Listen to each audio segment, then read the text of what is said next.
Hello. Welcome to another episode of Geekly Reveal. It's that show that brings you geeky news on a weekly basis. That's geeky, that's weekly, that's geekly. And remember, if you cross state lines to go bother other people, you don't get to claim your stand in your defense. Once again, it is me, your host, Dom, aka Brother Dom, all over the internet. And once again, I am joined by my intrepid co-hosts. Would you like to tell the people who it is that you are today? Wow, that's where we're starting out. I gotcha. And I agree, I agree. Hey, it's Stephanie, aka Captain Steph on Twitter, the Snowpiercer on Tumblr, Hella Stuff on Instagram, and, shooting a protester is not self-defense if you showed up there and put yourself in the situation. So, we have another host, though. Tell the people who you are, my dude, my friend. I still continue to be Eric as far as I know, and murderers are not heroes. Hell yeah. And they shouldn't be canonized as if they are. Double hell yeah. So now that that's out of the way, how's y'all's week going? I mean, about that good. Yeah. Like fun times with friends, bad times with society. Yeah. It's been like the theme of 2020. Oh my god. It really has. This year has been absolutely awful. This month has been a year, and this year has been a decade. Yeah. It's, when people said 2016 was bad, so many people were saying, all years are bad, you guys. Like, this is something that happened. Stop being dramatic about it. But then over the next few years, I'm like, nope, 2016 still was particularly bad. Things are getting worse, but it was still like a ramp up. And then this year has been, there's an asterisk next to it since, COVID and all that, but this has been a very, very bad year. Which is weird because a lot of cool things have come out. Like if you're into pop culture or geeky stuff, there has been some fun. But it has also been a particularly bad year for pop culture too. Yeah. It was this year where like the Smash community and all the other communities are like having their Me Too situations. Mm-hmm. And good that it happened, not good that it needed to happen, but wow, I can't believe that was also this year. It feels like so long ago. And that's the only thing that's laughable about that is just that this year has been forever. But, so I promise we will talk about some fun, happy stuff today. But I do want to start the episode out with sort of our a rest in peace, rest in power moment for Chadwick Boseman. That's for real. A very sad, depressing thing, and I know death is triggering for a lot of people, and there's not a lot that we can really do here from our podcast, but blessings to the family, and rest in peace.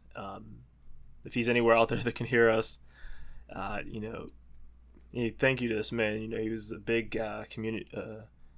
A big figure in the Black community, playing so many roles of both real life people and fictional people. I mean, it means a lot to Pittsburgh. He was in the Jackie Robinson story, so I mean, like, he means a lot to us as Pittsburghers, and as Black people, he's played several figures, and if you're into pop culture, he played the Black Panther, which was a big deal to a lot of people, a lot of Black people. It's been a hell of a year for us. But yeah, rest in peace to Chadwick Boseman. He was working his ass off and doing that all during stage 3 and 4 colon cancer. So like, what an absolute king to work through that. Not that we should expect that of people, but truly being a badass, and my hat off to him. Yeah. I truly I said this to y'all off mic, and like, I know that I form parasocial relationships with like literally way too many people whose podcasts I listen to or whose movies I watch. And like, I don't know that I necessarily felt like personally connected to Chadwick Boseman, but like his death hit me in kind of the same way that Carrie Fisher's death did in 2016 or early 2017. It was the end of 2016, because I remember just thinking like, now more than ever, like, we needed this role model, and they're gone, and we're gonna have to do it for ourselves. Like, yeah, and that kind of just like the loss of someone who meant so much to a community, and who spoke truth to power and like was just like a light in the world kind of thing. It's just really hard. I cried a lot that night. Yeah, that's understandable. I was on the verge of it a few times that night as well. For personal reasons, but also seeing like lots of young children being sad too. So often as adults in fandom and just pop culture in general, we say, man, this must be really important for kids. Kids must really like this thing. Where I don't talk to kids. I don't have any like young relatives that I see very frequently. I wouldn't know if they like Steven Universe or She-Ra or Paw Patrol. I have no idea. I just assume these things. But seeing people post like their children on Twitter, doing the Wakanda Forever salute with their action figures and dolls and making little tribute funerals with all their other Avengers toys, brought that kind of like, I'm sad and depressed, but also like a little happy that these kids were able to have something that meant so much to them. And, it took me many years, most of my role models on TV, superheroes and stuff, were like removed from humanity. Like, Sonic was a hedgehog, he's not the person. Or Sonic's other like not a person? No, sadly not. I know. I'm glad actually. Be very weird, but to sort of have a black hero even like in my later life, I can only imagine what that would have meant to like a younger me. So, rest in peace to a goat. Truly. Mm-hmm. And be sensitive when you talk to people. We never know what struggles people are going through, especially when they're like really strong about it, and it's not our business to know, but your comments about people's weight loss or condition could be something a lot more sensitive and private and difficult than you're giving it credit for. So just try to be good to each other. Yeah, all disabilities aren't visible. Yeah. Yeah, you never know what someone's going through. Yeah.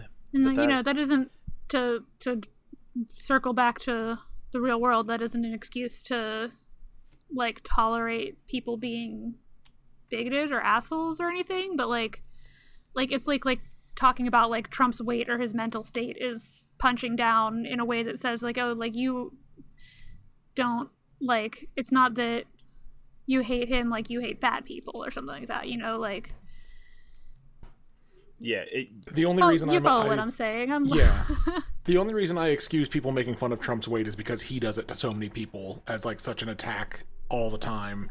Yeah, that I feel like it only makes it fair for it to be a valid attack against him as well. So yeah, that's a conversation I've had a while and about a lot of different things with people. And the thing that I always tell people is, still try to steer clear from those insults. And the reason I say that is because it's not hitting the people you need it to.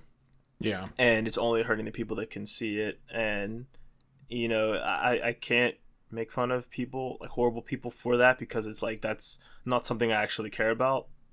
However, yeah. I am a pedant and I'm willing to point out hypocrisy a ton. I'd be like, hey, bro, didn't you just call these other people XYZ thing? Aren't you that same thing? Like, get the fuck out of here. Like, but I know people that are disabled, overweight, or fat, if you want to say. I don't know. Overweight is based on some premise that we just made up. I knew that shit was bullshit when I was younger. I was a very skinny kid, and I saw some BMI index, body mass index. That's redundant. A BMI chart. And I'm like, wait a minute. I'm overweight. Like, I'm like, this can't be right. Like, I can see my ribs like without having to suck it in.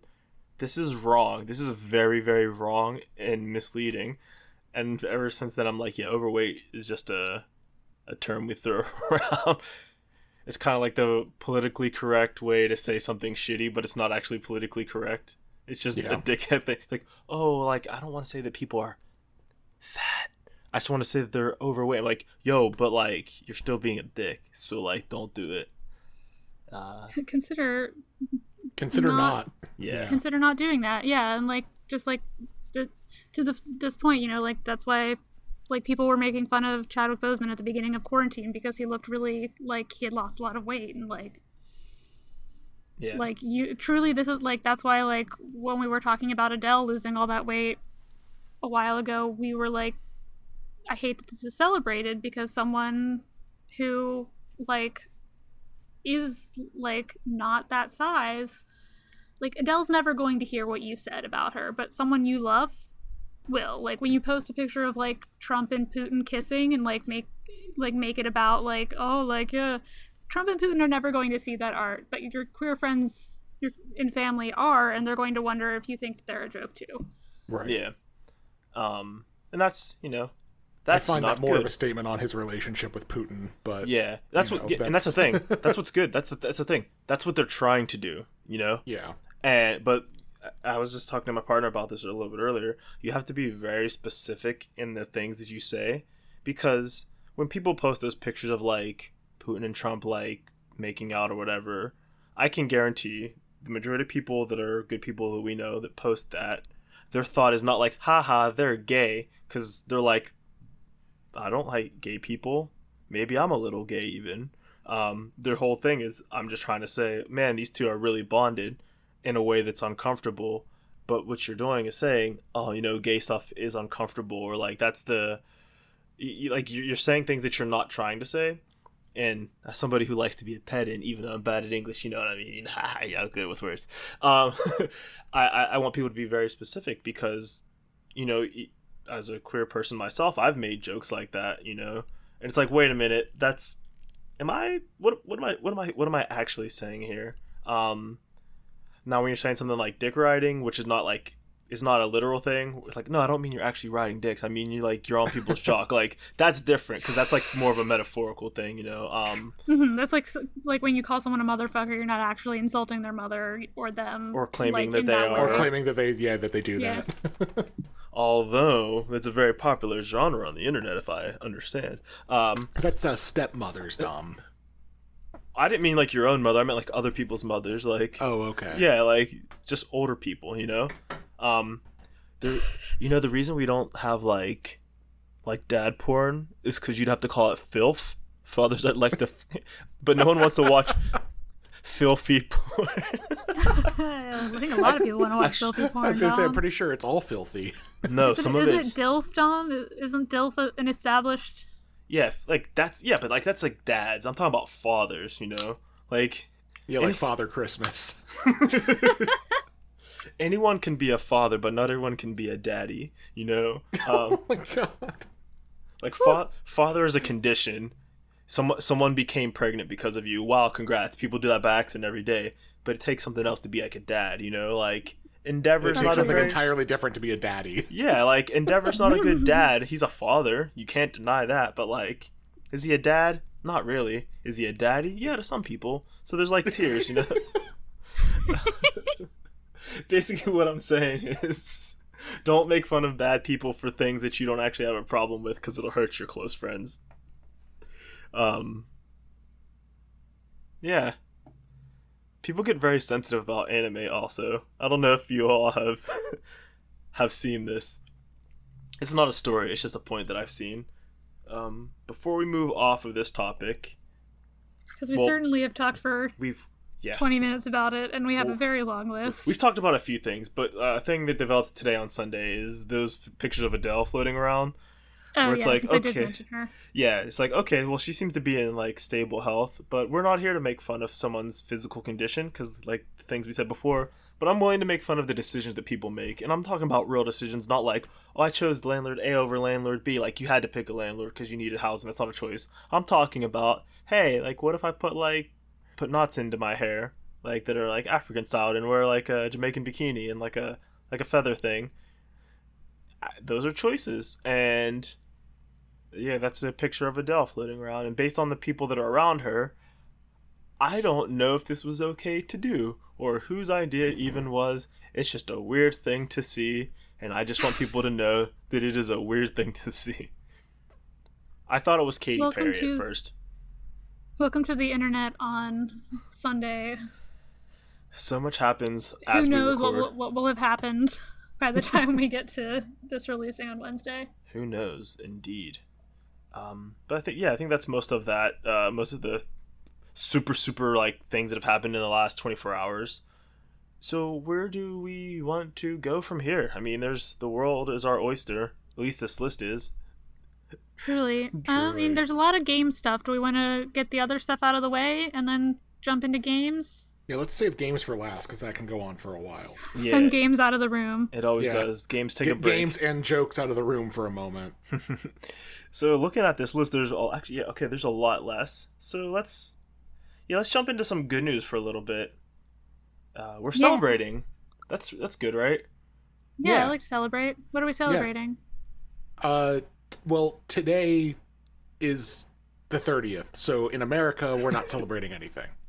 But in Japan, it's the 31st, which is Hatsune Miku's birthday. Yeah. Otanjoubi omedetou. She turns 13 years old.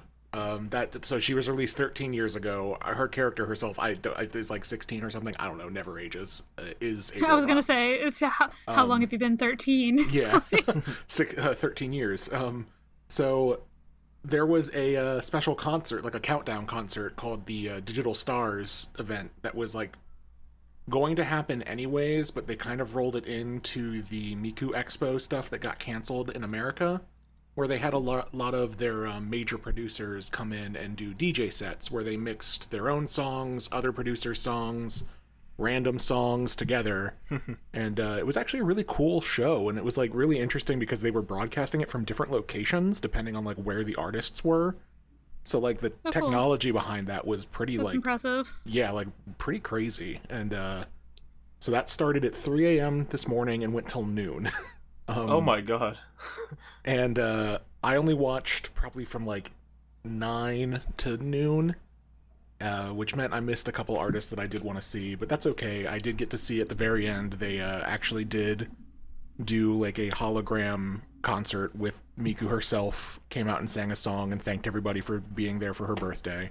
It was really cool. Cute. It was really neat that they did that.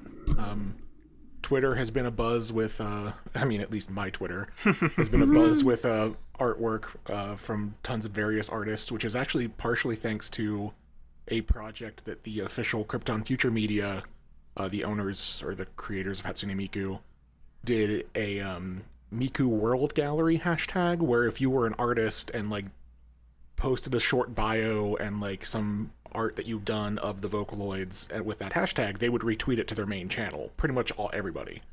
So been finding a lot of really cool artists that way. It's been really interesting.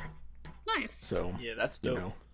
Nice way to boost fans. Yeah, and then tomorrow morning and throughout the day, they're supposedly broadcasting another like mini concert as like a birthday celebration. It might be going on currently, like this Sunday evening, because it's now Monday in Japan. I'm not sure. I'll try to catch that and report on it next week. But yeah, it's just a nice little celebration for the weekend, and the music was really good. I'll probably never hear it, but great job to all the artists and the musicians and everybody who put that together. It was really cool. Solid. Yeah, we're getting some pretty cool events online. Like, it's a shame that we can't go to in-person stuff the way we want to, but I'm surprised to see how many like cool events are happening online. Like Games Done Quick, this Hatsune Miku Expo. They're not cool events, but the Democratic Republican conventions are online. And it's raising a lot of questions we had at the beginning of quarantine that I am starting to have even more. Is that like, hey, once we get back to whatever we want to consider the new normal and we can at least see people, should we still keep having these online things? Because I don't think people who can and would want to go to live events would skip them if they could afford to. If they would skip them for a cheaper version online. Like, I don't think people buy the BlizzCon digital ticket in lieu of going to BlizzCon. I think they normally can't go to BlizzCon because they can't afford it, or because they can't get there. Not because I could go, but I'd rather only just spend the $60. Like, okay, like, I mean, that's fine. I'm sure there would be people, but I don't think that you'd lose sales from people. Like, if GDQ had, well, I guess GDQ always has the online portion. My experience has not changed going to GDQ, but like having these concerts and stuff online, I think would be pretty cool if they kept giving these online portions. Yeah, Oh, sorry, go ahead. Oh, I was just gonna say, like, I think, like, with conventions and stuff, to have this stuff online, like, a lot of people might be making the decision not to go, not because they can't afford the convention ticket by itself, but because they can't afford to travel to another place and, like, and then stay there and then also get a convention ticket, like. Exactly. Yeah. Like, how much are hotels? Like, for me to go Expensive. to OhioCon, which is just in Columbus, and I live in Pittsburgh, I don't have to really pay for travel other than gas and wear and tear on a car, which, I mean, that is a thing, don't get me wrong, but I'm going to consider that like $60 maybe, or like $100. I don't know. Especially split with friends. If you're not splitting gas, yeah. And then we've been lucky. We've been staying with our pal Eric here. And we chip in for food, and I think we've got you like some gifts and stuff. But for all intents and purposes, I always tell you not to. Yeah, I mean, and we always do because we're pals. Yeah, but for all intents and purposes, in the way that I would budget that out, we're not paying to stay anywhere. So that's like money off the top. But like, how much is a hotel room? Like, if you like go 4 people to a hotel room, like $100 on top of that if you're staying at a really cheap place. Yeah, like, not and at the like convention center. A lot of these like bigger events, like the hotels are more expensive as well. Like BlizzCon specifically, like is usually in like Las Vegas. Like those hotels might be cheaper because they're probably attached to casinos, but like yeah, but even then, still yeah. Like when we used to go to Otakon, we intentionally stayed in one of the most expensive hotels, the Hilton, because it was connected to the convention center by an air bridge, and it was routinely 3-digit temperatures in Baltimore during Otakon. Oh yeah. But like we were putting aside like between all of us like $1,200 for the weekend just for the hotel room. And yeah, so I think having online options for these things should definitely be considered. And like I don't see why they shouldn't keep doing like little online concerts. It drives like engagement in your product, you know, like absolutely. It's good brand building. Even if your brand is already built, like it's still like good community outreach. Yeah, and it gets like new people in, you know. This was a rough weekend for me, so I didn't tune in even though you let us know. But there's a much better chance of me like looking at a virtual Miku concert than going to one as my first event. Yeah. And that's a potential lifetime fan that they could get. So like, I'm not blaming them or anything. This was just a rough weekend for me, but I'm sure a lot of people had friends that are like, hey, check this out. You know, I know you weren't into it before, but like this is going to be a lot easier for you to get into. And now there's people like, I'd go to the next one.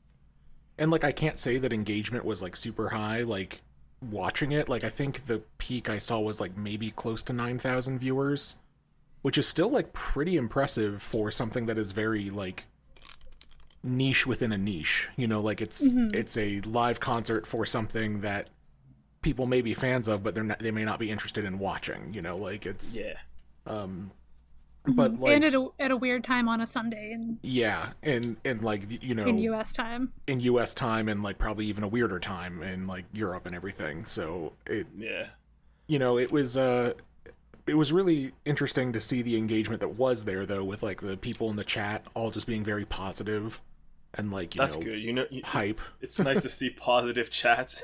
Yes. Wild. So, like that was really nice just to see that. They had some like special emotes and stuff too. That was really cute. And I was like, Twitch? Man, I was on Twitch. Cool. I was like, man, I want those emotes. Very nice. What's next? Okay, we're talking about digital people. So let's I don't know. Like I said, it's been a rough weekend. Let's talk about digital Agretzko. Monsters. Digimon Garlic Champions. I know it's not that, but I've never, even when I was younger, I'm like, it sounds like this. I've never heard that, but that's so funny. It's exactly what it sounds like. It does. Wait, hold on. Yeah, Digimon they did a collaboration with Miku, right? Like that's a thing. Okay, so we're on brand. That was this past year's Miku Winter Festival. Was with Digimon. The year before was Pokemon, so Miku is now canon in both Digimon and Pokemon. She bridges the gap. Is God tier. She's bridging the gap for all the boys and girls. I wish I didn't remember that Digimon song. Anyway, Agretzko came out this week, season 3 on Netflix. It did. Did you watch it? I did. I watched it this morning. I love a new season that can be binged in like 2.5 hours. Yeah, they're 15-minute episodes, and if you know anime and shows on Netflix, you know, like, there's, if you want to, if you're powering through, there's like pretty much a minute and a half at the beginning and 2 minutes at the end of like opening credits, closing credits, and then like foreign language credits, which for us, English is one of the foreign languages. But really fun show. Mostly, I'd say 95% of the show is very cute and fun and wholesome. And this season they decided to give you 5% of like actual dark. Yeah. And I'm not talking real about intense like at the end. Yeah, like there's the dark that you're used to. Like you're like, oh my god, my life is kind of in a dead end way. Like, oh, that's dark. But this season has like a twist. Like, oh, that's dark. That's very dark. Do we want to just give a spoiler alert and then talk about this stuff? Yeah, I think so. Eric, how much do you care about Agretzko? 0. I mean, I think it's cute, and like I'll probably watch it eventually. But I'm somebody who never has cared about spoilers for anything. Cool. Yeah, you could binge the whole show in less than it takes Literally to a do day, a work day. Like Yeah. it's less than a work day to watch the whole show. But yeah, it's just, you know, Sanrio property, like the Hello Kitty people. It's very cute, and it stars Retzko, a little red panda. Wait, here's a quick question. Did you catch at the end, I assume, like, watching the Spoiler dub, alert for the next, like, you know, 10 minutes or so. did you catch at the end when Fenico said, I caught you red-panded? Yeah, that was hilarious. That's good. I like whenever there's puns in a localization, because, like, okay, this team cared. Like, there's definitely effort put into this. But yeah, It's fun to watch it with subtitles, because the subtitles do not match. They're not a one for one to what the that makes me the sad. dub is. But I Yeah. feel like it's interesting because I feel like it gives you like multiple depth to Like each- multiple interpretations to the script. Yeah. Actually, with that, is that how we unite people? It's like, do you like subs or dubs? Bro. yes. Bro. At the same damn time, fam. Yeah, because I was watching Brand New Animal and I had the subtitles on just because I left them on. I'm like, these don't match what the dubs say, because they're just subtitles for Japanese, not closed captioning, which is like, well, this isn't great for accessibility. But I guess if you're watching an anime that's subbed, you don't need closed captioning? Is that a fair thing to say? Because you're already reading what they're saying? Yeah, I guess. Yeah. Okay. Yeah, because I mean that is your closed captioning. Yeah. Just making sure not to be ableist or anything. I don't want to be a dick. I mean, you're getting two different experiences from it. But yeah. I watched the dub, but she did say that, caught you red panda, and I'm like, wait, hold on, what? Yeah, I was like, double take. I need to ask Dom about this. Yeah, and the delivery was good. It was subtle enough that you're like, wait, hold on. But yeah, this season starts with Retzko fresh off her breakup with a nice version of Mark Zuckerberg, I guess. Yeah, he's the only good tech billionaire. Yeah. Just like Scrooge is the only good billionaire. Yeah. He's a little blue donkey boy, but they broke up because Retzko wanted to live her own life instead of just being taken care of. And I was like, man, I don't know. I can't relate to the female experience or the Japanese experience, but that'd have been hard to walk away from, because that dude was like, hey, I want some ramen. You want to fly to Hokkaido real fast in my private jet? It's like, bro, this guy has so much money. But I get it. It's fiction. So she digs herself into debt by buying microtransactions on a boyfriend simulator, which, you know, it's part of the Man, life. they really just keep coming with the hits. Yeah, it's a lot. This show speaks to the millennial experience too aggressively. Yeah, aggressive. Aggressive. So she gets into debt and runs an errand for her mom, and while she stops to get some stuff, she meets Pro ZD, Sungwon Cho. Wait, you watched the sub, right? I watched the dub. Oh, you watched the dub. Okay, cool. Yeah, so the guy who's He plays famous. Kyoto. Yeah, the guy who, like, Pro ZD.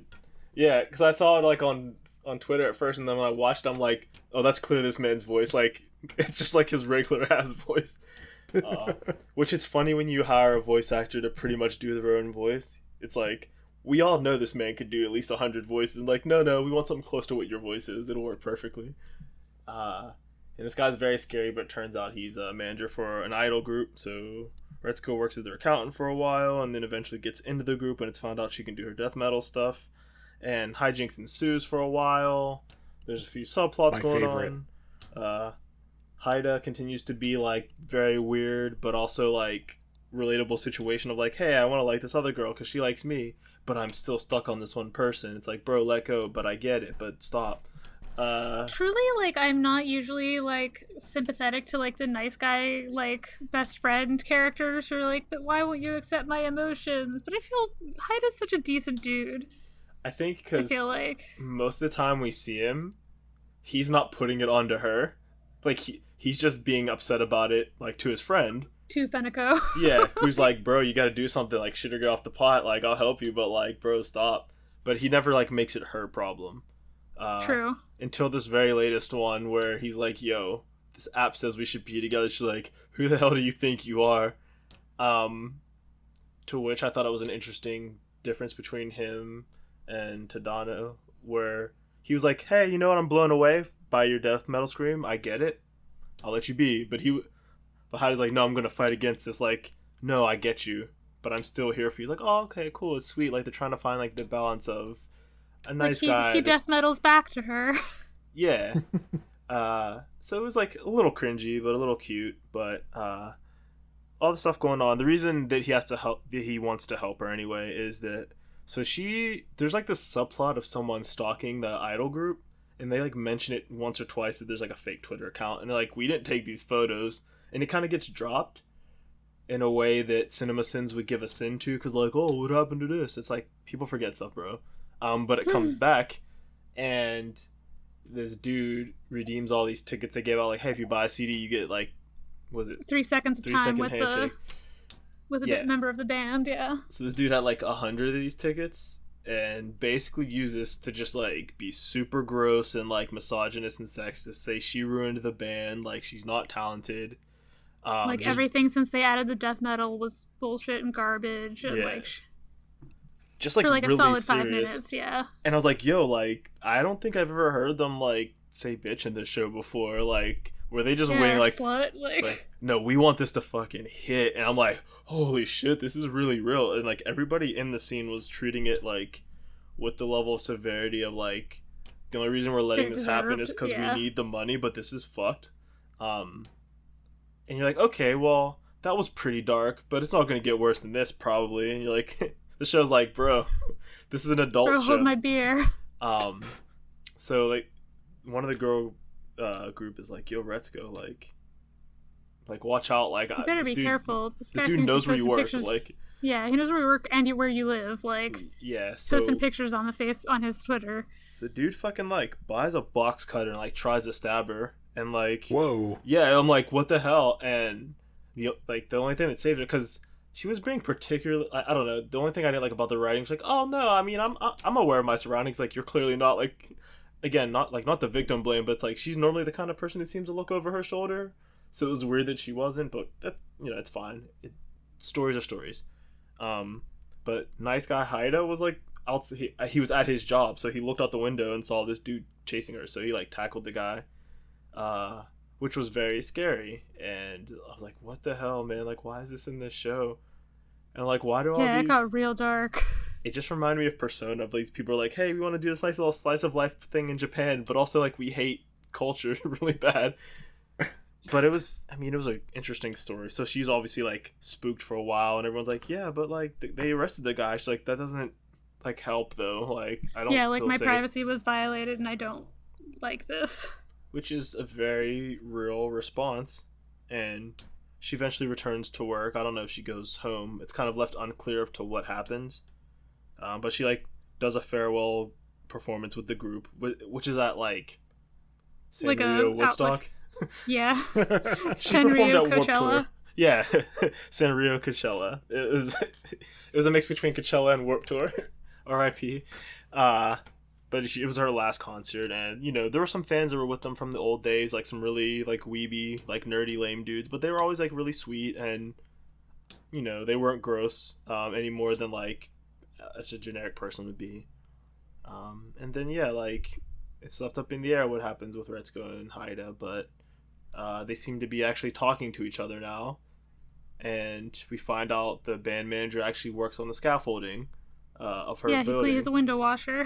It's like, yo, why do you always drive around in a suit or walk around in a suit, man? Like, no, it kind of makes you like. I thought for sure he was gonna be Yakuza.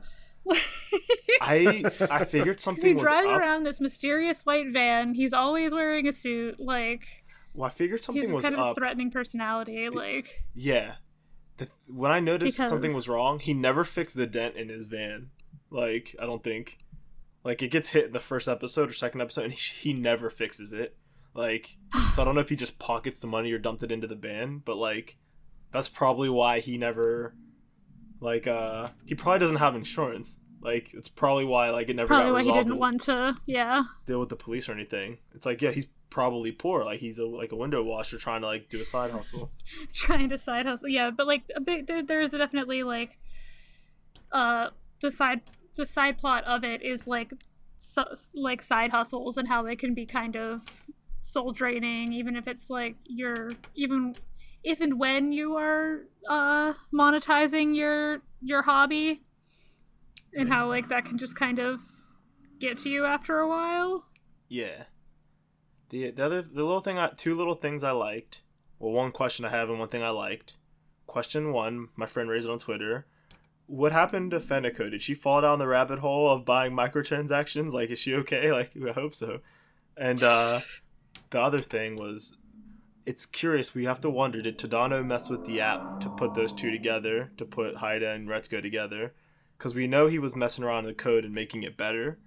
Mm-hmm. But my first thought was when he went to Gory use it, asks him about it, and he's like, it's very vague. Yeah, but my whole thing was like, they're the only two that are probably on this app right now anyway, so they're gonna match. But like, no, yeah, because it's like the app was like had just been developed, like homie, like. Yeah, so I don't know how far along you're it was. the only but... two people on this shit. Like, you're the only two people who are gonna match. Like, yeah. But overall, very cute. Lots of like feels and relatable stuff. Like, other than the stuff that was explicitly to not be cute, it's just a fun little wholesome watch. You know, just nice to see. And yeah, I think good shit. we only really have one other thing that's not video game related. Yeah, which is a bit of a turn towards the downturn. So maybe we'll carry this into like some negative video game news if there is some, and then there's always negative video game yeah. news. Who am I kidding? Who am I kidding? But anyway, yeah, there was a whole mess with She-Ra, this week.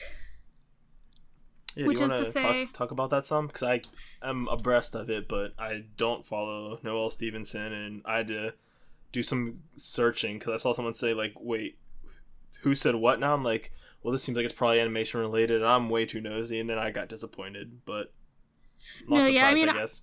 I didn't see it happen. I just kind of got it from the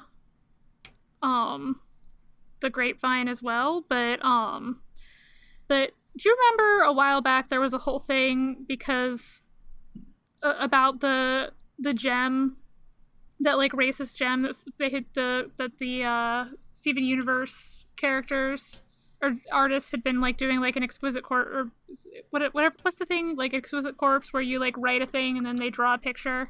Oh, I don't know what that is, but like you just get a prompt and you draw something real fast. Yeah, and they had made one and someone had written concrete, and someone drew like a very clearly like dark-skinned gem and was like, can't read, like not sharp, like, yeah, kind of blackfacey looking too. Yeah, and like it feels like a very similar situation here. Yeah, I could see that. So there was a panel, I guess, or like a live streamed panel with the crew Ra, the She-Ra crew, recently, who, from what I understand, I mean, there are people of color on the who are voice actors, but my impression from the internet is that there are limited, if any, people of color on the production team. And like they were talking about Bo's family. I mean, among other things, I guess there were some other troublesome things that came up as well, but they were talking about Bo's family, and Noelle had made like a joke that all of their names rhyme, and so like Bo is an archer, so he's Bo, but like, and then blah blah blah these other characters, and she was drawing like little like headshots for each of them, and said like, and then there's his brother So, who's a farmer, but like the picture was just like played on some like minstrelly stereotypes of like kind of like imagine like what an Uncle Tom kind of character looks like, with like a kind of shitty straw hat and like chewing on a grain of wheat, like kind of thing. All I could say is yikes.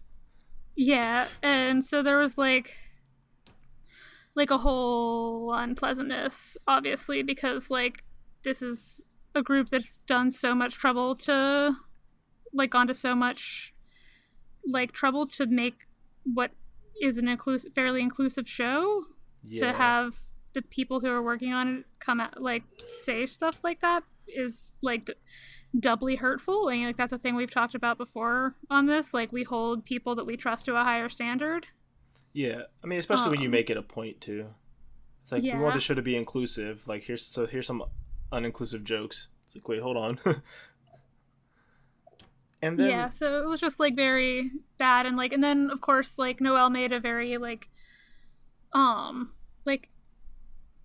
not to again promote like project my parasocial relationship onto anyone, but like she made what was like seemed to me to be a fairly heartfelt apology.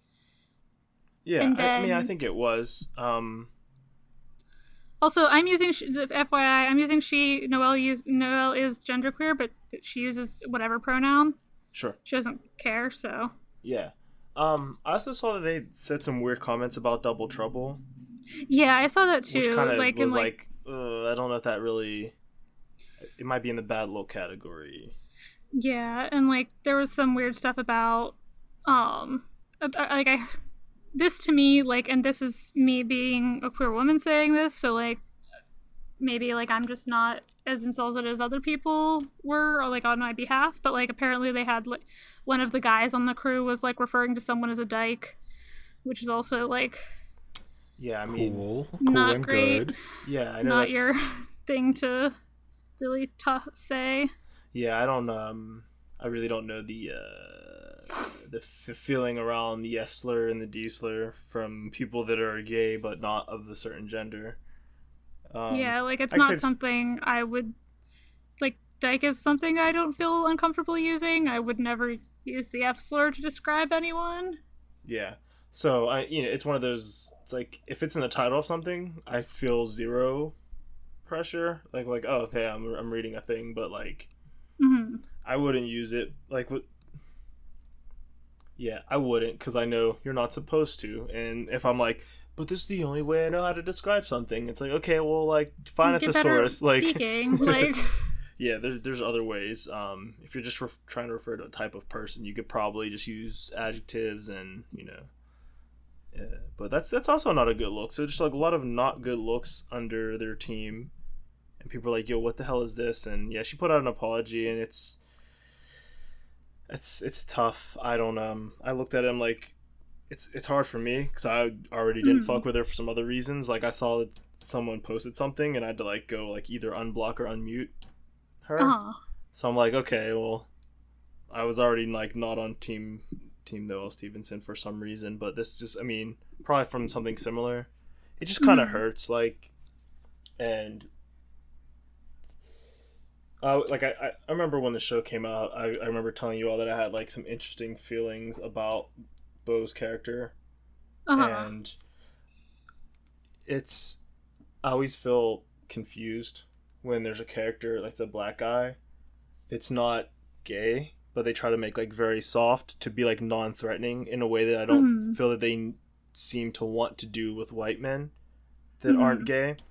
And it's just like kind of the way that they're drawn and like their mannerisms and stuff, which it's a very prickly thing to get into. But again, as like a queer dude, like I think if like I was drawn in a show, there would be certain signifiers, but it wouldn't be like this.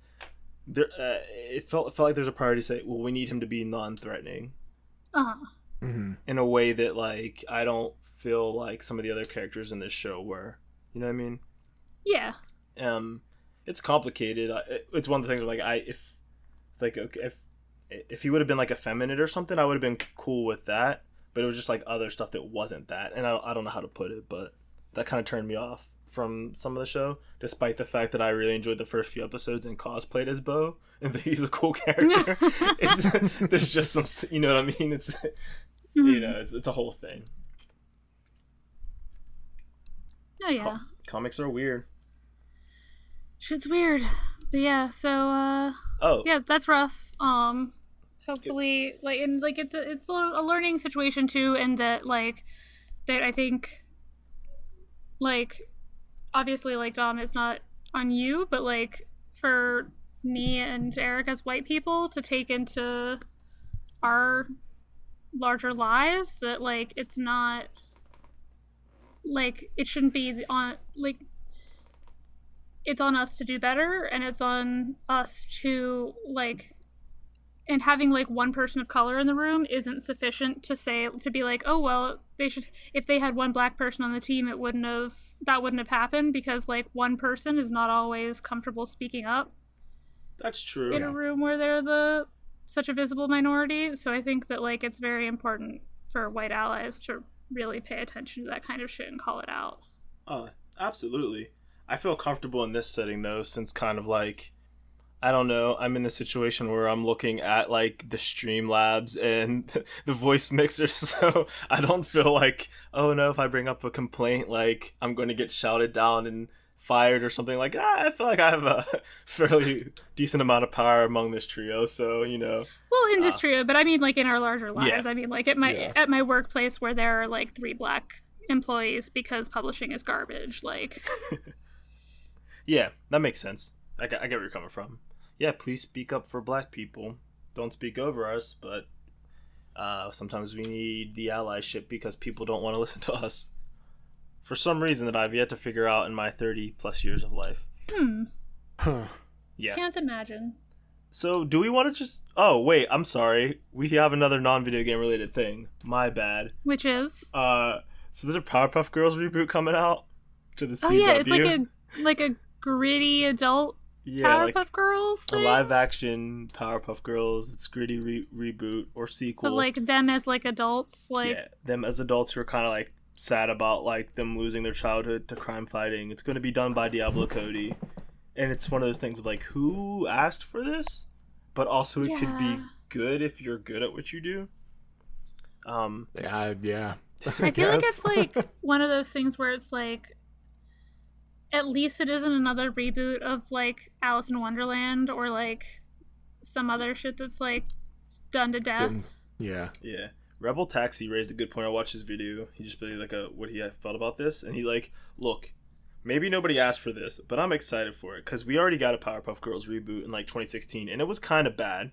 I gave it a good review because I watched like one episode and I was in a really good mood, and I went back and watched it like, no, I shouldn't have gave it that good review, but my bad. I'm not going to go back and edit the blog. But it was pretty bad because it was trying to be the old show, but not going all the way in and being the old show and trying to do new stuff. So just kind of like, why would I watch this when the old one is somewhat available? But for this reboot, like, first off, it's live action, so there's already a step removed. But then it's like, oh, it's trying to be gritty, and they're adults. Like, okay, even if this is garbage, there's a reason to watch it over watching the original, and it's just like, it's a different take. And if nothing else, it's more creative than just doing a straight reboot. Like, well, we're going to do the Powerpuff Girls, but live action, and what else? No, that's it. The Powerpuff Girls, but they're smartphones, like... Yeah, like they, but they are smartphones. But there are smartphones. Oh, I thought you said they are. It's the Powerpuff Girls. I drew the Powerpuff Girls as dinosaurs, like Bulbasaurus. Because there was that anime Powerpuff Girls Z, which was a complete, like, they weren't even related in that one. I found out they were just 3 random girls who met each other because of magic power. Because of crime fighting. Well, no, that's like how the Sailor Scouts met each other. Like, we ran into each other because of our powers, and then we decided to like fight crime, or at least fight the Amoeba Boys. So I don't know. I'm willing to see it. It could be interesting. I don't know. I don't really bang with CW shows, but I know they have huge followings, so I can't imagine this show will do bad if it's as good as anything else on the CW. But True. Cool stuff. Oh, one quick not on the list update. Did you see the Toonami video that was like the Toonami robot being like, fuck everyone, Black Lives Matter? Yeah, thank you, Tom. So, thank you to Tom. The I don't know the name of the ship, but it's the Toonami Cut with a ship. bunch of cut with a bunch of Naruto clips and then some other anime I didn't recognize. Yeah. There's some from Dragon Ball Super in there, and I saw some Dragon Ball. So it was voiced by Steve Blum, the voice of Tom, so it was like legit. And someone said that, I don't know who she was, but it was retweeted by Steve Blum, so it must have been a real person. She was saying that a lot of the stuff that was written from that, and like the majority of the ideas on it, were from like the black staff at Adult Swim. So like that might be why it's one of the better written statements from a company. But he was like, oh yeah, there's a lot of stuff going around, like all lives matter, this and da-da-da, and talk about racism, but like, no, that stuff's bad. And if you like anime and you like watching these people fight bad guys, figure the fuck out. Like, yeah, which is just straight up the truth. Like, come on, get it together. I got in like a Naruto would be ashamed of you. For real. This is not the ninja way. This is not his ninja way. Believe it. I kind of got like a little internet scuffle this weekend. You know me. And it's a follow-up to... Remember I told you about how like the Sonic Stadium Zone news network or whatever like posted about like, hey, if you like Sonic, you should like protest and resistance. Because like apparently he compared something in Sonic Forces to like a real person dying, which is like not cool. It's a little gross. But like I bang with the sentiment of, yo, if you like this media, you can't be a bootlicker. Like, stop it. And if you go a little bit overboard on that, I get it. I get why people would get a little annoyed. But people are like, well, if he wants to talk about this stuff, he should have, like, a personal account. I'm like, I mean, fine, but, like, what's wrong with saying that games are political? And someone posted a picture of Sonic and was like, I don't want to see Joe Biden shit in my Sonic game. I'm like, well, you wouldn't. You never would see that. Like, he wasn't in Sonic Adventure. What are you talking about? And, like, I just don't want to see politics in Sonic games. I'm like...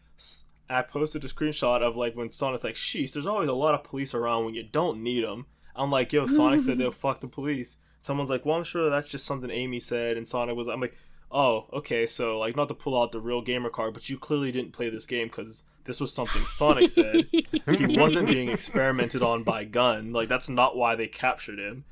And I was like, okay, like, if you guys want to get into a fucking lore battle, like, you're talking to the wrong motherfucker right now, like... To say you picked the wrong you fight picked here. the wrong guy to fight with about Sonic lore. And then they were like, oh, and I'm like, it's inherently political, like, do you know why Sonic was running from the police? Because he was incorrectly captured by the fucking army, who started this whole conflict by killing Robotnik's grandpa's, like, niece or whatever, so he decided to try to blow up the Earth later. That's why this is all happening. Like, what do you mean this isn't a political game? Sonic meets the president and steals some shit from him.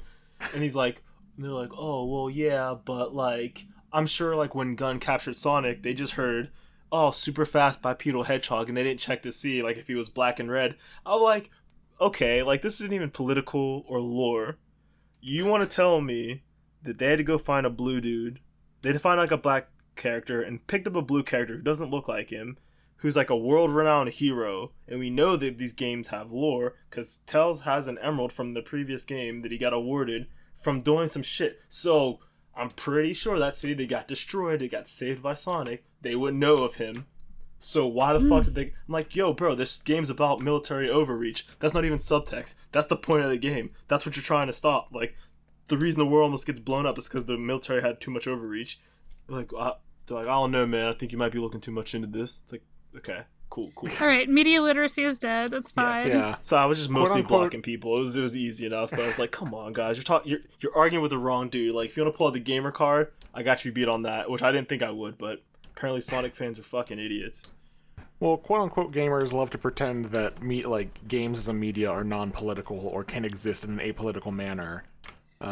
It goes all the way up to, like, the top, like, with, like, journalists and, like, pundits, or not, like, gaming pundits, you know what I mean, commentators. Yeah. Mm-hmm. The most, like, my favorite example is Dan Reichert, when he was in Giant Bomb, tried to claim that Metal Gear Solid was not political. Bro, there's a game called Sons of Patriots in that series, right? Yes, it's like, his argument was that he just thought it was a cool guy doing cool guy stuff. And it's like, no, dude. I mean, no. That's in there, but there's a few other things. That's not wrong, but also not right. It's and like just hearing his argument about how Metal Gear Solid was somehow apolitical, it's like, dude, like, not at all. Like, bro, you do words for a living. What the hell are you talking about? Yeah, like, you do realize that, like, one of the side games was about a senator trying to take over America and quote-unquote make America great again. Like, Before Trump was a thing. right? Like, yeah, that's Renegade, right? Yeah.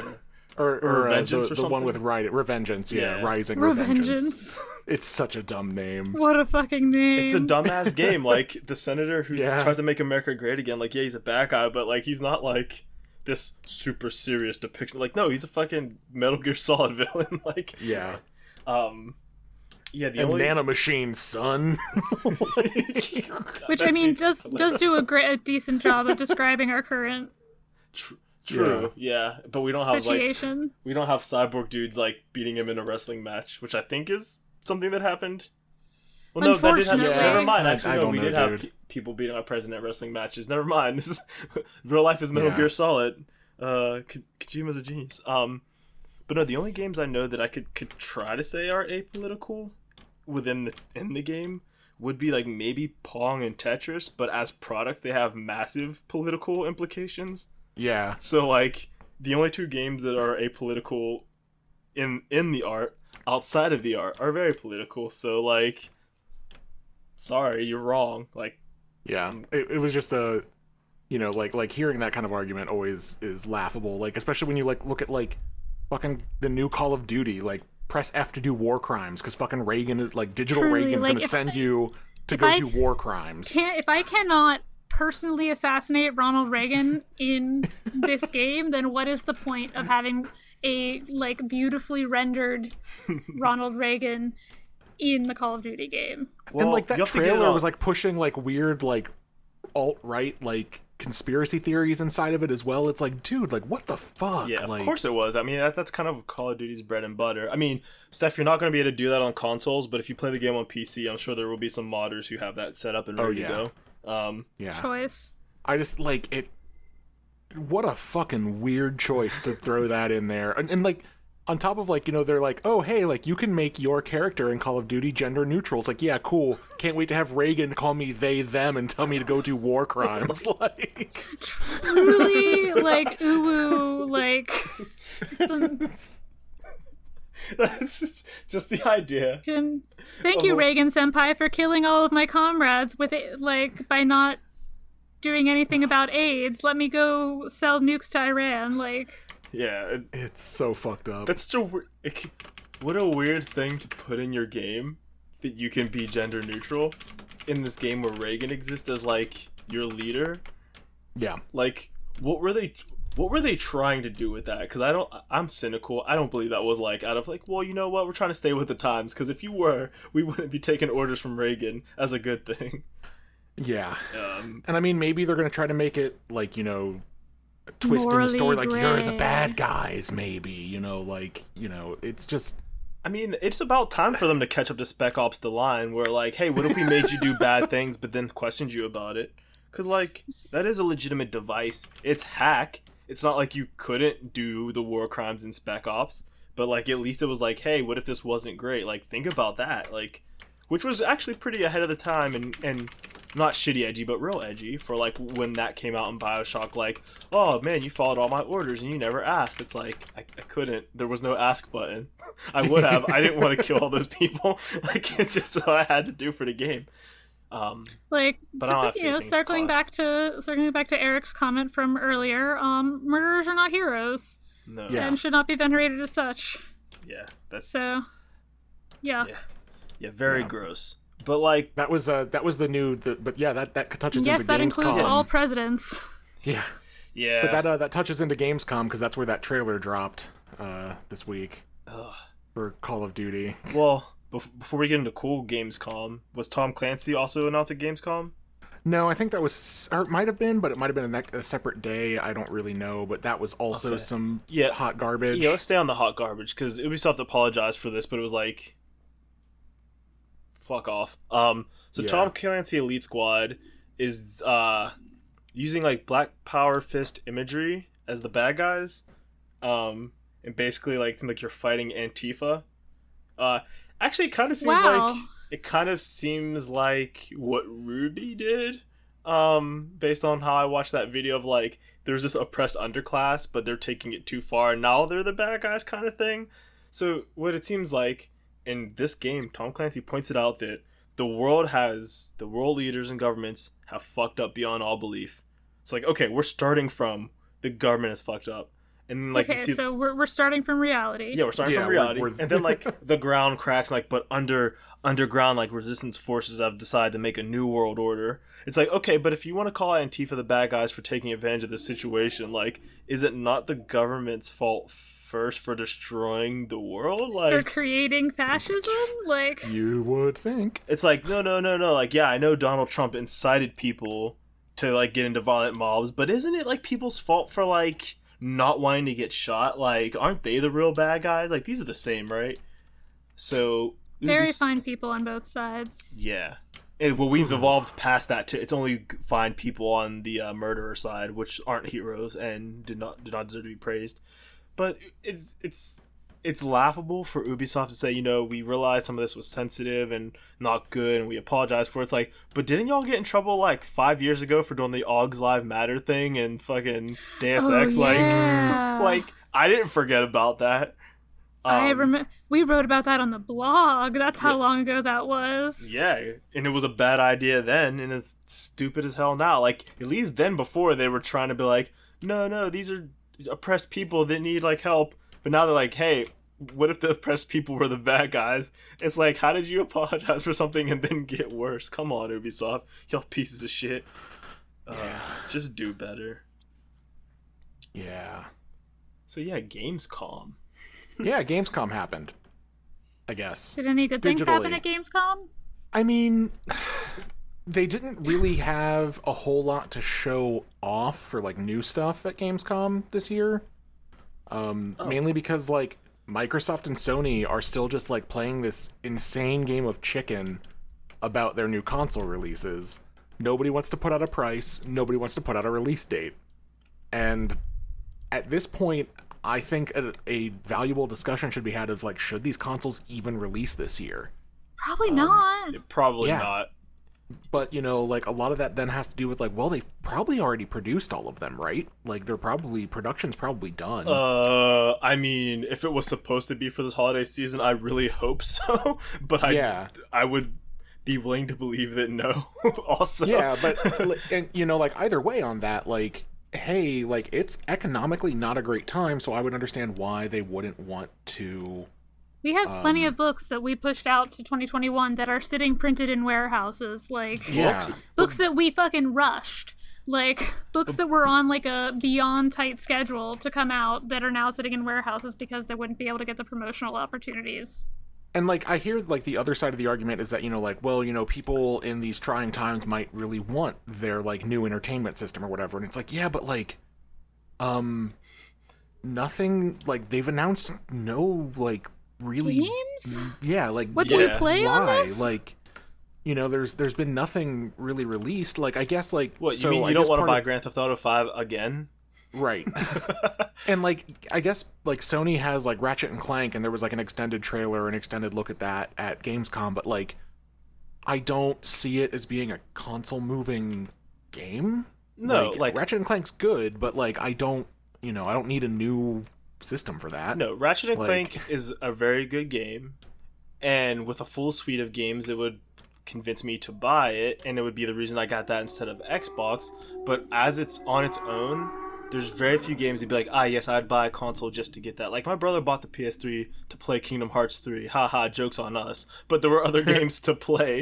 So it's not like we got ripped off, you know, there were games to play. But if we're like, I only want to play Kingdom Hearts 3, we would have wasted however much a PlayStation cost. Yeah. And like that's the thing is we still don't know how much these consoles are going to be. Yeah. And like the funny thing about that is like, so Sony's big thing at Gamescom was that like, hey, you can now pre-order the PS5. Like, pre-orders are open. However, we don't have a price and we don't have a release date. Sick as hell. So sick.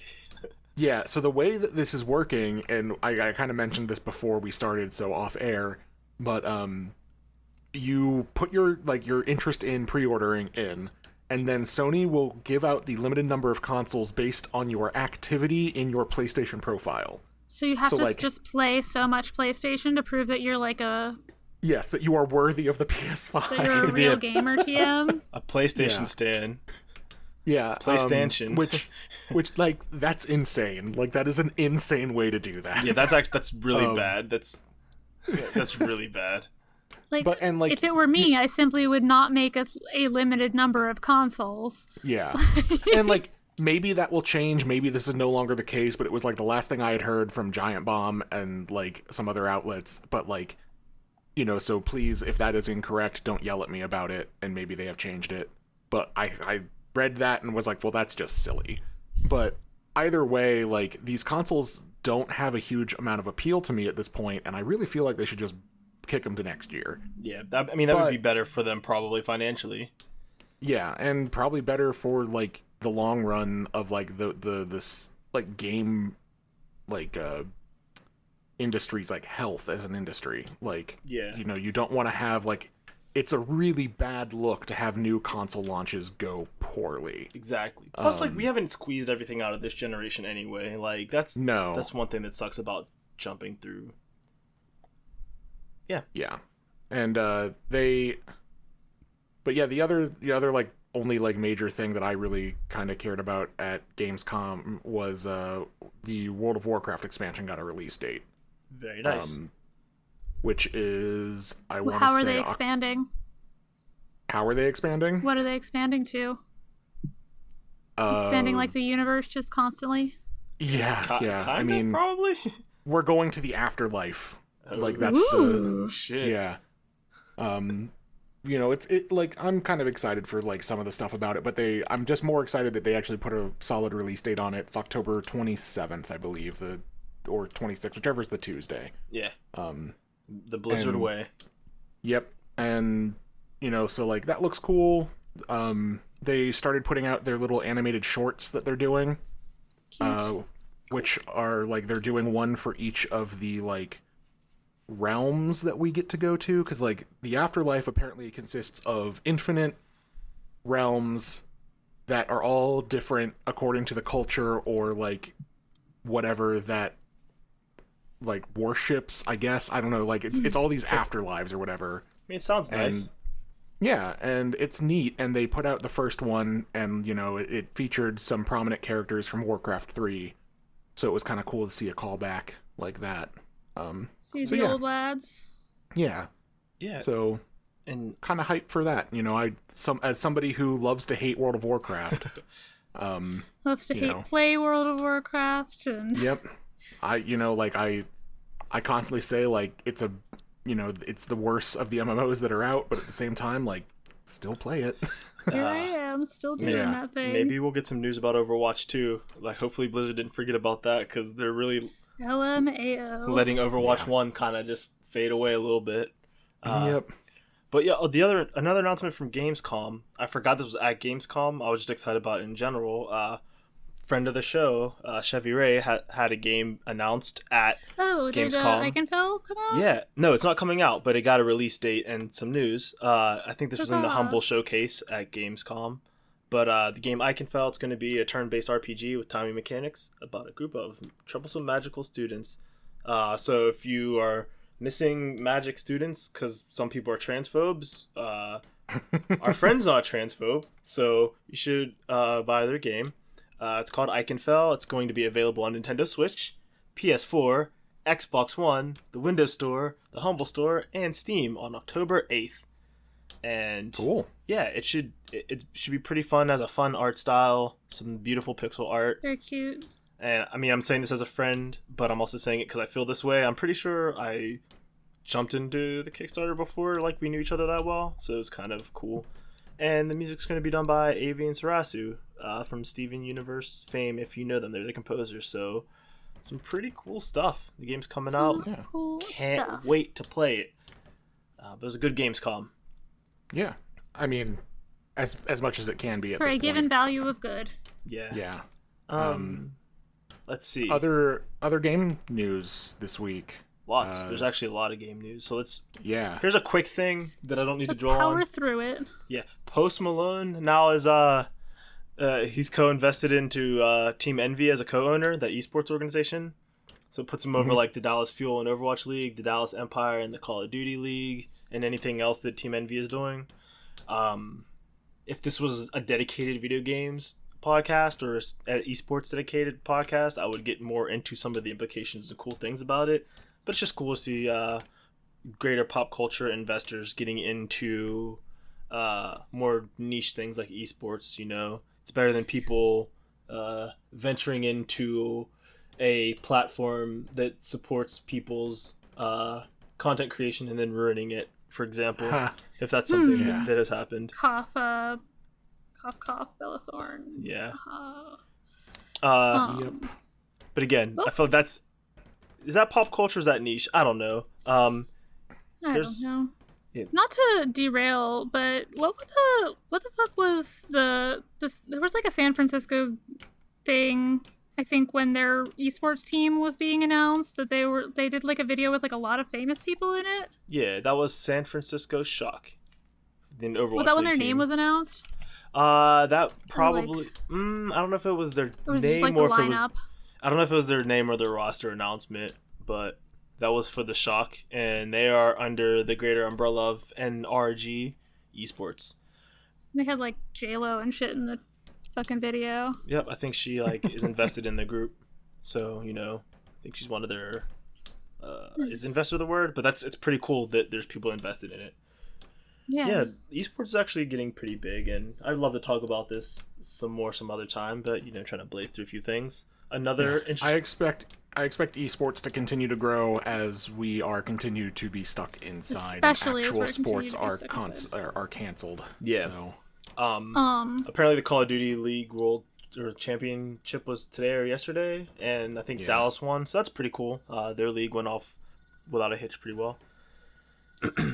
And another. So to spin off to continue the esports news. Yeah. So I have a question about this thing. So did they? Okay. Tell me the news and then I'll ask you the question. Okay, so TSM Esports. So I think that stands for Team Solo Mid, which would be like a League of Legends or MOBA reference. Yeah. Dota reference. Yeah, going through the middle lane solo. TSM, they signed chess professional Hikaru Nakamura, who is a grandmaster and has been a prodigy since he was like 15. So he is now signed to TSM Esports, which is a big brain get, I think, because for some reason chess has been popping off as an esport recently, which literal chess and esports chess are the same game. But I mean, a lot more people have been playing. There's been like fun tournaments with like anime YouTubers. That one, I don't know what kind of content creator he is, but like that Moist Critical guy, he beat XQC in like 3 moves or something ridiculous one time. And they had to cut his feed because he was like talking shit, and I don't think he knew he was on I don't think he knew he was like live mic'd. But a lot more content creators have been getting into chess, so it makes sense to say, hey, you know what? It's a very this guy's gonna be practicing anyway. Let's sign him and give him some endorsements, and if he's gonna be doing it in an esports way, might as well represent us, and we'll pay for him to do it.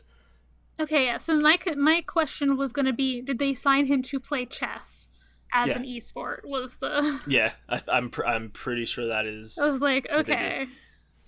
Or were they just like, this guy's smart? I bet he's good at other things. I mean, that wouldn't be unheard of, but yeah, I think they signed him to play chess and be like a content creator kind of thing. So that's pretty cool. Cool.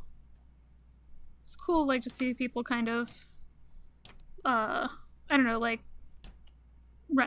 innovating, not renovating, innovating on kind of what esports means, even So I don't know what Blitz is. I don't know if it's speed chess kind of thing, but this guy was a chess prodigy at 15. Now he's a 5-time U.S. champion, and he's the highest rated Blitz player in the world. So it's Blitzball. It's Blitzball, like you play in Final Fantasy. Ha ha ha ha. Oh, we're old. That's crazy. Gamer Pants. Yep. Oh wow, I Pants thought that for was gonna. gamers. I truly thought that was gonna be a segue into the Final Fantasy things, but go off. It could have Talk been, about gamer but pants I instead. was looking at the picture of Nakamura, and he's wearing like a Team Solo mid jersey with like all their logos and stuff on it, and like a he's dope wearing watch. the gamer pants. I can't see He's his wearing gamer pants, pants? but he's sitting So he in front of a could be. chessboard, like a real chessboard, not a digital one, which is even hilarious. Like, wait a minute, he's gonna be playing esports of the okay, whatever. But yeah, gamer pants, made for gamers by gamers. By Champion. By Champion, yes. You know, the former Walmart brand? The former like brand you'd get made fun of for wearing to school because people would like make fun of you for classist reasons. Even though they were perfectly functioning like sweatpants and sweatshirts and t-shirts. If you wore gray sweatpants to school and you had options not to do that, that's a little sus. Because gray sweatpants are weird to wear, I think. You say gray sweatpants are kind of like the uniform of the it's the of the like the at-home masturbator, I guess. Yeah. For lack of a better. Yeah, it's either you're either like they're either shut-in pants or like dick appointment pants. Like, I'm gonna go get some dick tonight, and you roll up and homie's wearing that. Like, okay, because like you can see things Very through easy to- sweatpants. It's a whole thing. It doesn't show as well through like black sweatpants, and definitely not through like swishy Adidas pants. Anyway, yeah. So Champion is putting their logo on stuff and calling them gamer pants. Like in hoodies, they're just joggers. Yeah. It's literally Excuse me, they're gamer pants, Dom. Use things, name things, speak their name into existence. As a real gamer TM, it's in my title. How this is like how some people have PhD or like if they're a master like degree person, they might have master. I have GMR for gamer in front of mine. I stole that joke off someone online or like skipped the tutorial or something. It's a funny joke. I'm Gamer Malloy. Anyway, yeah, that's just a thing that's coming out. I appreciate that gamers are branching out to more than only like the green Zelda t-shirt and the light colored khaki shorts. If you're comfortable in those things, go off. Like, don't get me wrong, I still have like cargo shorts. Bless you. Thank you. But like, maybe get a little bit of drip, like groom yourself. I don't think they look good. No, they don't, but like some people do. Like it's a common thing. So I mean, but hey, it's the first step into putting intentionality in your dress. If you have bad taste, but you try, that's fine. That's fine to me. That's the first step towards having good taste and trying. Yeah. And Final Fantasy 14 I started playing this week. I know you were excited about that. And Final Fantasy Crystal Chronicles Remake came out this week. Remaster. Or they're calling it like Final Fantasy Crystal Chronicles S Remastered Edition or something like that. Square S Enix. for remastered. Yeah. But yeah. It's I've wanted to ask you, about how your experience in 14 has been so far. Has it been like I know the community can be anywhere from very friendly to very not friendly. So I haven't interacted with the community too much. I have a couple friends leading me through some stuff, but I've had people come in and are clearly like, there's a thing called level sync. Like if you do a mission that's lower than your level, it drops you down. But there's still ways you can be stronger, and there's people that are clearly running us through missions. They give you the little player commendations, like, "Hey, good job." They say hi, and the one guy was like, "Hey, healer, you don't have to heal. Just like DPS this guy. Like, don't do anything else." I'm like, "Cool." And the guy wasn't doing damage to us, so I'm like, "Cool. This guy knows what he's talking about." He gave me a player commendation, did the little bell emote towards me, and then like just peaced out. So some of these people have only been part of my life for 5 minutes, but they were nice and cool. And if they were dicks, they weren't vocally dicks to me. So, I've always been a pretty big fan of like how welcoming the community can be in that game. Oh yeah, because there's so many noobs running around, me included, because we all have like a little sprout next to our name. It is nice to be able to identify them because like I know that there are some toxic players out there. There are always going to be. Yeah. But even the toxic players, if they see somebody with a sprout next to their name, they're like, they're new, it's fine. Yeah. Like that's the way it is. So that happens to me in Overwatch while I'll be playing with somebody and they'll like be making horrible mistakes in quick play. I'm like, what are you doing? And then I like look at their border and then I like look at them play to see if they're like a smurfing player or like a new player. I'm like, oh, this person's new. I'm like, oh, then I don't even care if we lose. Like this person's trying their best. I don't know how they got in this game. Maybe they overperformed in the last one and the system hasn't figured it out. But it's fine. We all got to be new sometimes. But when people are like, yo, my real account's in GM, I'm like, okay, then how come you can't hit a shot with a bunch of platinum players? Like, why are you so bad if you're apparently so good? But if they're like, oh, I'm new, I'm like, be as bad as you want to. No skin off my back. It's just a video game. But it's a fun game. It's fun watching numbers go up. I made pretty much my character from our from our homebrew. Different class though. Campaign. So it's I made a Rogadin lady. She's like on the lower side of Rogadin heights, but still taller than almost everybody in the game. Yep. Which is cool.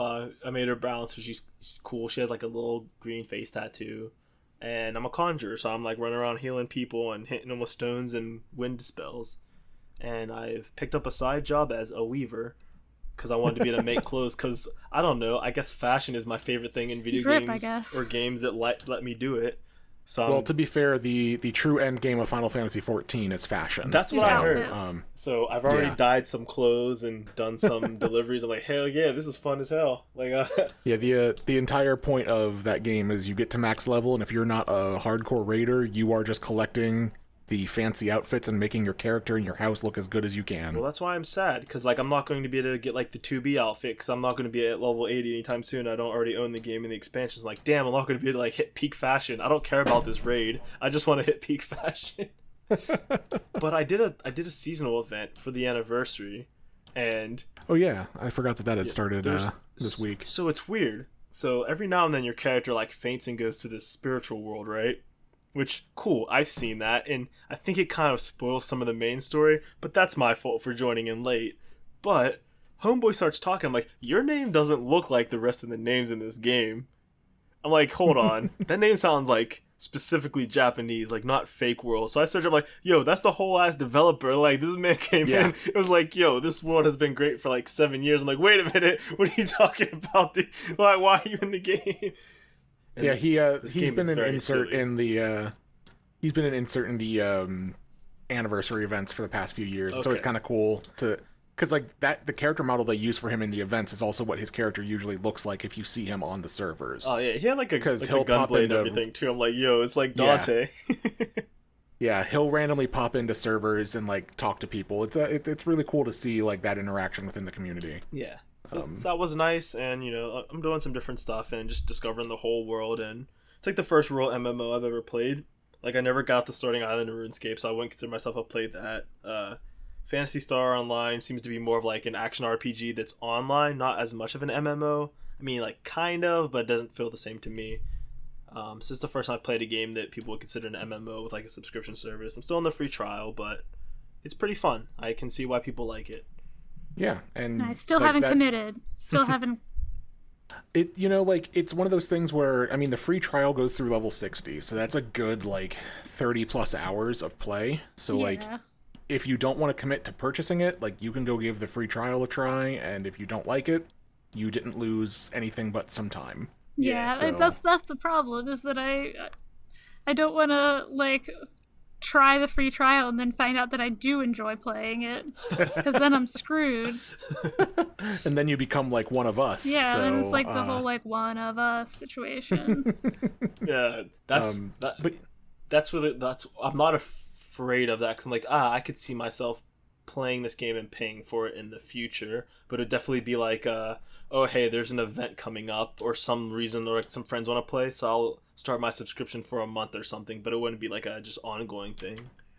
Well, and that's actually what is kind of cool about 14 in its own right, is that it's designed specifically to be something that like you don't have to continue to play. Like, the design theory behind like World of Warcraft is there's always going to be something you can grind, because like loot is randomized, like all this different stuff is random. Final Fantasy, like, there's very like definitive like ends to certain content patches. Like, you can get the gear you were looking for. Yeah. You can like, and you know how long it's going to take you because you can purchase it with specific currencies that you can get a certain amount of a week, etc., etc. Yeah. And then you can have end states that are like feasible. Yeah. And like their lead game dev has specifically said, like, if you are not currently having fun with the game, you should unsubscribe and come back when you are ready to play it again. See, that's a good Like, philosophy to have. Wow, healthy. Yeah, like they specifically make it so that it's like to be, you know, consumed on your own terms. It shouldn't feel like a second job, which you that's can't really good. say that about certain other MMOs. So Yeah, that is nice. Cool. so yeah, I encourage people to try it. In a similar vein, I encourage people to try out the Crystal Chronicles remake. I know that there are some issues currently with the online systems in it. Like, it's not, like, syncing up properly, or, like, you know, people aren't huge fans of the way that they're doing online. But, like, I think it makes total sense. The way that game progresses is you go through years collecting... You beat 3 levels, and then you... Like, it finishes a year, and those 3 levels... Like, whoever is hosting the online game is the only one who's making progress for their world or whatever. That sucks. Which, yeah, that sucks, but at the same time, like, you as a player bring your character into their world, and every time you beat a level, you get a piece of treasure that powers up your character. So you are still getting something out of it, and that is that you're getting your character to be more powerful, which, like, can be significantly difficult when you're playing in your own world, because, like, as the years progress in game, enemies become more difficult, the levels become more full of enemies, like, etc., etc. So, like, I get it. I get why people would want to be able to progress a single world with their friends, but, like, I don't think it's that big of a deal. Yeah. But it's a cute game. It's nice, fun multiplayer. Like, it's couch co-op. Like, I recommend, you know, if you have somebody who would, like, be able to sit down and play it with you, like, it's definitely something good for that. But yeah, I'm very glad that it got a remake. Yeah, I remember wanting to play it when I was younger, but just, you know, the funds weren't lining up. Yeah, well, and I mean, it required if you wanted to do multiplayer, it required everybody had their own Game Boy Advance, which, like, well, fuck that. That was actually the bad easy part. choice. That was the part we had under control. It was like, yeah, but now I have to buy the game, and like, oh, well, I already got a game for my Game Boy Advance, so... Yeah, well, and on top of that, you also had to get, like, these specific cables that were somewhat hard to find to, like, hook into the GameCube. Like, it just wasn't the ideal situation in which to play a multiplayer game. It took a lot of pre-planning to get going, basically. Yeah. Just like D&D. So having... Yeah, exactly. So like, having, like, a version of it where you can literally just sit down, turn it on, and, like, hand somebody a controller and say, hey, make a character in my world, and we're gonna play together. Yeah. You know, like, that's cool. Yeah, that seems pretty fun. Yeah, nice. And the art and music in it are still fantastic, and, you know, I'm obviously biased because I love Final Fantasy, but this is one of those ones where it's like, it was a side game that I always wish had been more widely recognized, and its sequels and everything that were on the DS were super good as well, so I'm hoping that this sells well enough that they maybe, like, re-release those in some sort of format. That'd be cool. Yeah, that would be cool. And then one last little bit of Final Fantasy news that I forgot about. They announced in their, like, Nintendo Indies showcase this week that they are doing a re-release of the Final Fantasy Legends series, which were on Game Boy and were released in Japan as the Saga games. I saw that. That was this week. Holy hell! Yeah, like, that was this week, and also, like, that's just a very weird thing to re-release because they weren't popular. So, weird choice. I'm looking forward to it. Like, the collection's like $20 and it's like 3 or 4 games. May as well. It's a part of history. Yeah. Yeah, and it's one of those things where, like, they are very traditional JRPGs. Yeah, they looked like the old shit. Oh yeah, and I definitely cannot recommend them to anybody. Like, unless unless that is like extremely your shit, do not buy it. Like... Look, but that's just as important of a suggestion. Oh, that's funny as hell. In the last 2 things, lots of people leaving Lab Zero, like one of the companies that works with Skullgirls, because Mike Z, the like programmer, like leader, or whoever like came up with Skullgirls from a functionality standpoint, like he's not the guy who came up with the art. Is a big old creep. Yeah, he's a big old creep. Which, you know, I don't think he's done anything like they could be like criminally dealt with. I don't think, which I guess that's where the bar is so good. But he's still like a massive creep that made people uncomfortable at work and across like racial lines, gender lines, and like the white people there, like the white dudes weren't like happy with it either. So, the workers wanted to like unite and say, hey, like why don't we just have like a co-op basically.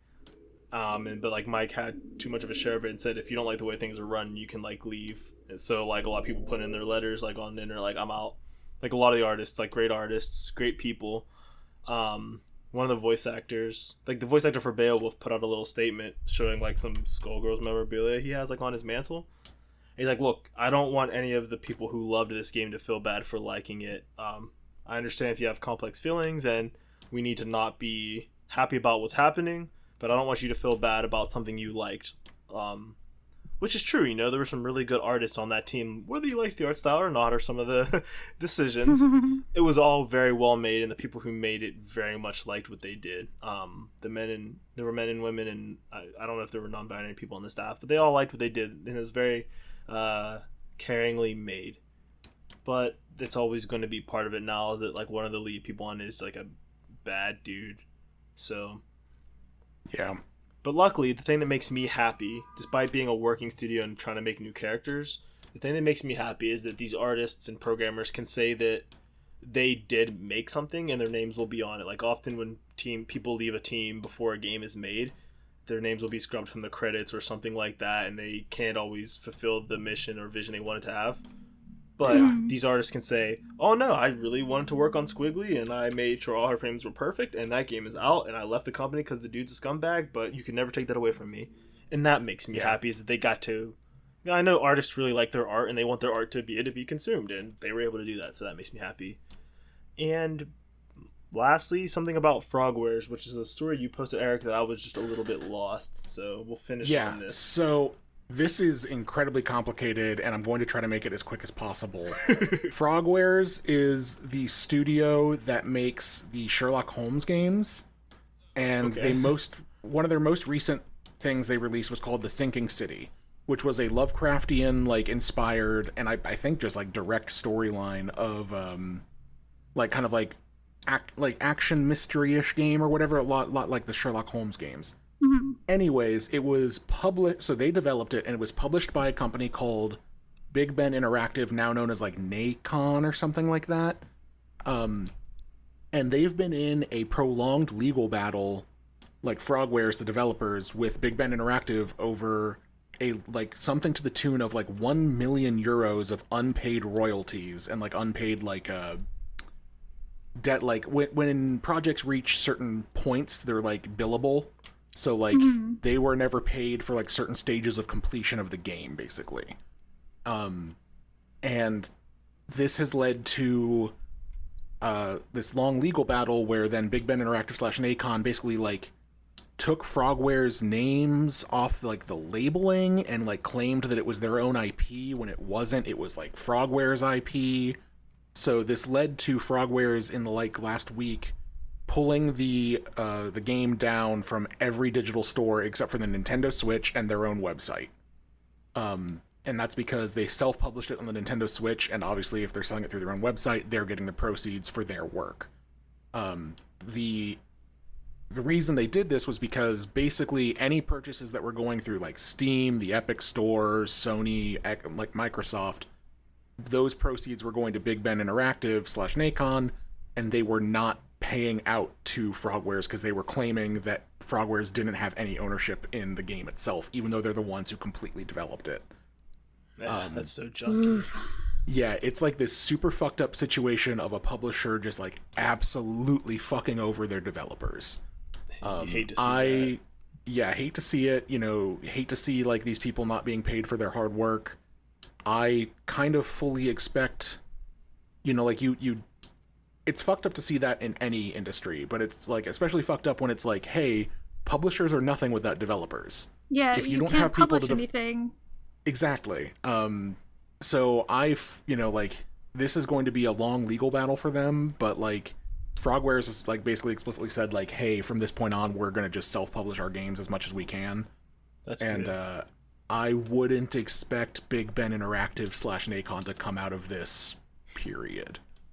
Oof. Like, why do that to yourself? Why?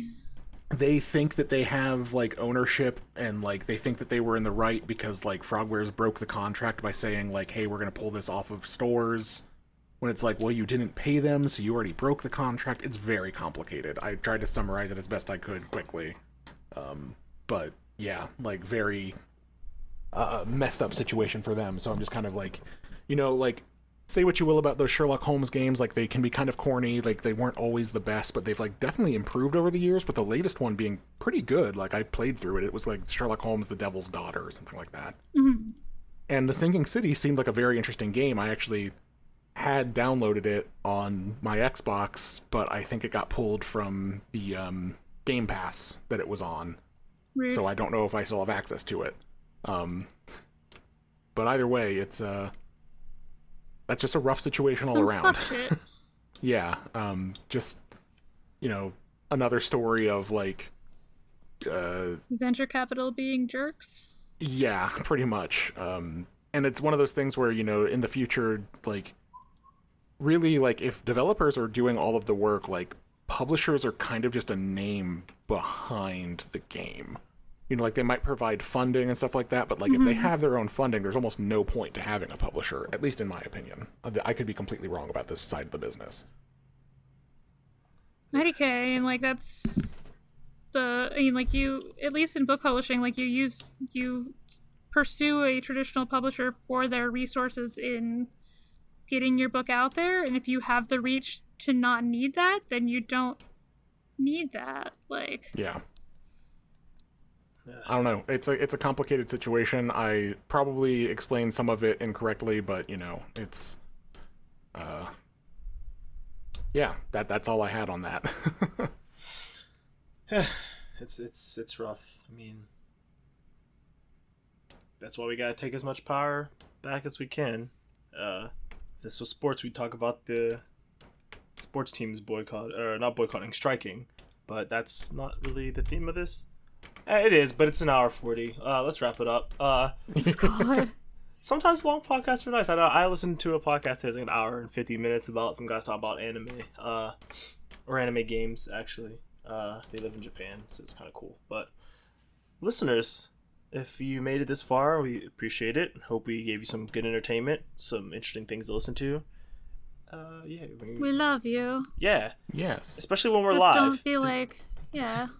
It's you can listen to us live, have us on in the background while you do something else, or you can even do that when you're listening to us in other ways. Not live. But Steph, do you want to kick the social media business for people if they want to, you know, do chores and listen to us or something? Yeah, definitely. Yeah, all I was gonna say is, like, don't be like that guy in Agretzko.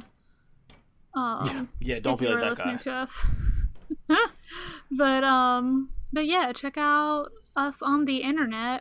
We are on Twitter at Character Rev. We are on Facebook at Character Reveal and Instagram at Character Reveal. You can find us on any podcast catcher of your choice by searching for Character Reveal. You'll see those blue curtains. You'll know what's up if you're using a platform that allows you to rate and review.